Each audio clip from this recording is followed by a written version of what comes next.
तो ये जो घटना की गई है, एक तरीके से आपका शक किस पे जा रहा है?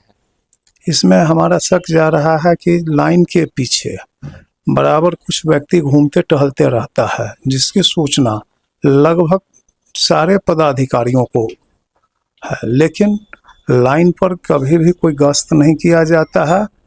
और ये हमारे घर का रैकी करके ही इस तरह की घटना किया गया है। अच्छा, जो मतलब पटरी पे स्मैक कार का जो नशा करते हैं, उन्हीं के द्वारा आपका शक है ये घटना को अंजाम दिया गया है? हमें भी हो सकता है, इससे इनकार नहीं हम जाएंगे, लेकिन जिस तरह की घटना हुई है, चूंकि वह एक रूम में ही, जहां हमारे घर में हमारी पुत्री का, हमारे पत्नी का जितना भी ऑर्नामेंट्स वगैरह था, लगभग 28 से 30 भर गोल्ड था, वहीं उसी अलमीरा को चाबी से खोला है और लेकर के निकलता बना है। इससे तो ऐसा लग रहा है कि वह बहुत ही बारीकी से इस चीज़ को रैकी करने के बाद इस तरह का घटना किया है। लमसम कितने की संपत्ति यहाँ पे चोरी हुई है आपकी? लगभग 60 से 65 लाख की तो निश्चित रूप से है, क्योंकि अभी हम इसी माह में 8 तारीख को अपनी छोटी लड़की का शादी किए थे, जो बाहर में रहकर कलकत्ता में नौकरी करती है कैपजेमिनी कंपनी में। तो जब वह रांची, जहां उसके हस्बैंड की पदस्थापना है, वहां जाने लगी तो सारा उसका भी ऑर्नामेंट यहीं पर था, वो रख करके गई। चूँकि ससुराल गांव जो है देहात क्षेत्र है, इस वजह से, और वही दुर्घटना यहाँ हो गई।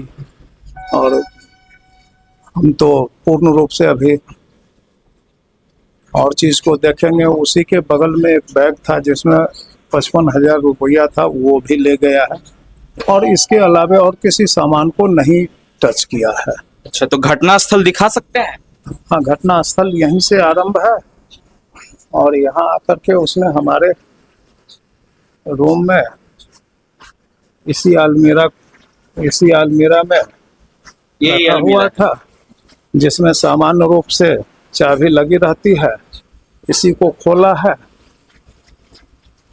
और सेल्फ को खोला है, और सारा ऑर्नामेंट और मतलब जितनी भी संपत्ति हो, कैश हो, सारी ले गई है उनके द्वारा? सब कुछ ले गया, सब कुछ ले गया।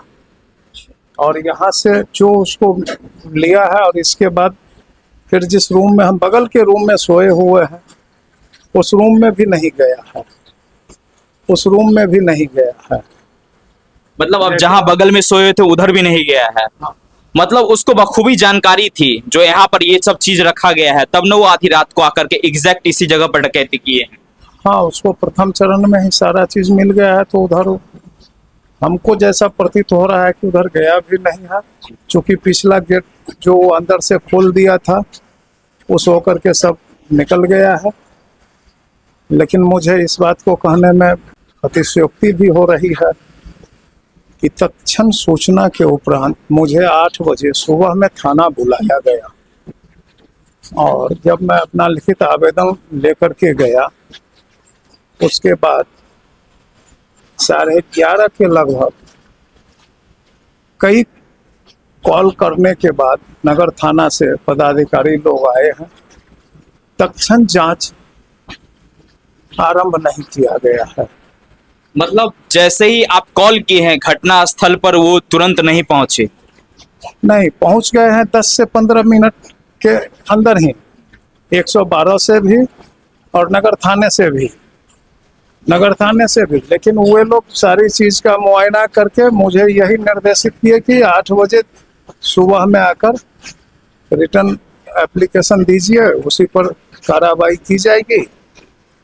अच्छा, मतलब इस रिटर्न एप्लीकेशन देने के बाद आपकी जांच पड़ताल हुई है यहाँ पर आकर के? हाँ, उसके बाद थाने से अभी लगभग 11:30 बजे के आसपास नगर थाना से पुलिस बल आई है, पुलिस अधिकारी आए हैं, एफएसएल की टीम भी आई है। वे लोग जांच किए हैं और अब जांच के बाद निकले हैं। अपना परिचय देंगे? मेरा नाम अजय कुमार झा। मैं व्यवहार न्यायालय समस्तीपुर में वकालत का कार्य करता हूं और वकालत के कार्य के साथ साथ मैं यहीं अवस्थित विधि महाविद्यालय में व्याख्याता के रूप में भी अपना योगदान देता हूं। तो समझ सकते हैं समस्तीपुर के अंदर आजकल डकैतों के द्वारा इतनी बड़ी घटना को अंजाम दिया जाता है। यहाँ पर आधी आधी रात में आकर के चोरी चकारी करते हैं और इस डकैती को लेकर के यहाँ पर लमसम 65 लाख से भी ज्यादा की संपत्ति चोरी की गई है और 1 लाख से भी ज्यादा की कैश यहाँ पर रखी हुई थी वो भी चोरी की गई है। तो समस्तीपुर के अंदर इन सभी समस्याओं को लेकर के अभी नगर थाना यहाँ पर जो अस्थायी आए हुए थे वो सब क्या कुछ जानकारी दिए हैं, पूरी जानकारी हमारे वीडियो के माध्यम से आप देख सकते हैं। तो आप देख रहे थे DSS अपडेट। आप सभी का धन्यवाद।